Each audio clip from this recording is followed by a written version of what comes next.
অনেক দিন থেকেই ভাবছি কিছু ক্রিয়েটিভিটি করব। কিন্তু কি ক্রিয়েটিভিটি করব সেটা আর মাথায় আসছে না। তারপর মনে পড়ল যে আমি একটা ছোটবেলায় হরিণ বানিয়েছি। তো সেটাই ট্রাই করছি বানাতে পারি কিনা। তো হ্যালো এভরিওয়ান, সবাই কেমন আছো? আশা করি সবাই অনেক অনেক ভালো আছো। তোমাদেরকে নতুন আরেকটি ব্লগে আমার স্বাগতম।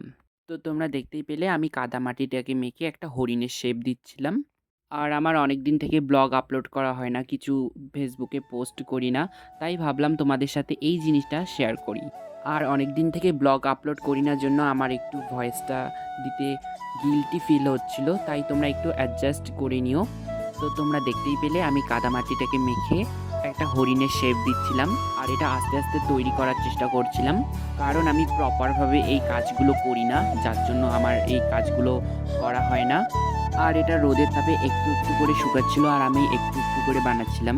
তারপর এটা প্রপারলিভাবে শুকানোর পর আমি এটাকে আস্তে আস্তে করে একটা চাকুর মাধ্যমে ফিনিশিং করে নিচ্ছি। আর এটা কিন্তু আমার বানাতে অনেক সময় লেগেছিল।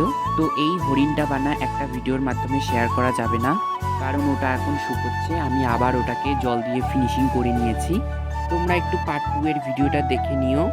আর এই হরিণটা বানা আরও ডিটেলসে দেখতে হলে আমাকে কমেন্ট করতে পারো। আর তোমরা একটু আমাকে সাপোর্ট করো। আর ভিডিওটা যদি ভালো লাগে অবশ্যই একটা লাইক কমেন্ট শেয়ার করে দিও। তো এখনকার জন্য টাটা, বাই বাই, দেখা হচ্ছে নেক্সট ভিডিওতে। Follow for more.